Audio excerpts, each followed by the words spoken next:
Hello Kat din fans ito na ang update.sa Kat din. Saya ngayon nagpapahinga.sa Katrin saya katatapos na promo. Season na nagram kanilang movie na Hello, Love Again. Mula saya katatapos na world tour na nagram Kat din rest. Muna si Katrin dahil nakakasakit na rin saya sobrang hectic na schedule. Sunod-sunod na promotion na nagram Hello, Love Again movie. While si Alden wagi saya anak TV makabatay world, para saya mal kategori, congrats Alden Richards. Busy rin si Alden saya MGA brand na pinupromote. Sadyang napakasipak ni Alden parang hindi napapagod. Samantala bumili na nagrem bagong sasakyan si Katrin regalonya para saya kanyang sarili. Deserve. Naman na nagrem Kat din na makuha ang MGA bagai dahil masipat naman talaga angkat din. Spotted angkat din saya airport di Labame. Pupuntahan no magbabakasyon. Time for a break muna dahil Christmas season naman.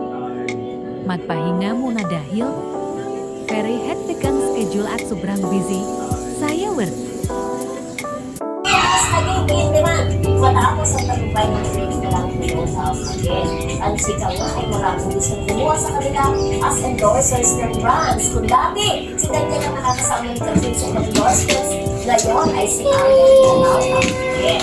After the success of Hello Love Again, na highest na top grossing local film of all time, diba? Hindi lang dito sa Pilipinas, pati sa ibang bansa, sa Middle East, isa rin na nagtalabi bago na ito. Kaya nakatanda ang mga brands daw ngayon. Ay nahabol sila as partner, as partner, diba? Siyempre mga hot property sila, kaya habulin talaga ng mga ano niya. Oo, naniniwala din kasi sila na kapag kinuha yung dalawa sa brand nila, ay talaga naman tatangkilitin yung brand, Magiging diba? very effective ang kanilang pag-i-endorse. Ito sa Baltimore, kapag kasi ang mga artista ngayon, idol sila, di ba? Kung ano in-endorse sila, kung ano ang produkto binibili ng kanilang mga palit. Lalo yung po ba tayo sa isang mga karangan ng Kimpaw, di ba? Yung isang kahinag, talagang sinusupport na doon na pinakain mga kamag-anak niya, lahat mga kaibigan niya, pagkakain sila, magkakayayan doon sa restaurant na yun, dahil in-endorse ng Kimpaw. Siyempre ito, Katrin doon, Pero si Alden hindi pwedeng ipalit doon sa kasama ni doon sa kainan dahil may sarili si Alden. Diba? Hindi yung pwede doon sa skin clinic dahil magkaiba sila. Yun sa kasama niya doon sa ano, sa Katrin kasama niya. hindi siya may mga future endorsement. Marami yan ng Pwede products. yung mga dati sila pagpapart nila, white na. Pwede naman. Naniniwala sila na malaki. Ganun talaga kapag mainit ka. Kaya ito talaga, nagtatapos talaga na makita ng mga netizens itong dalawang ito na magkasama sila.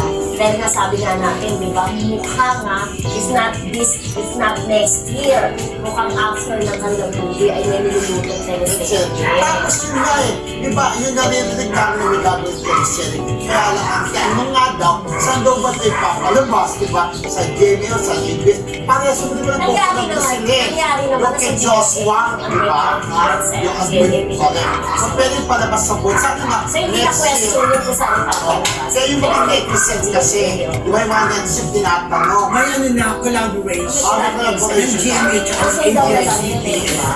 Walang magiging problema. Walang problem doon. Yes!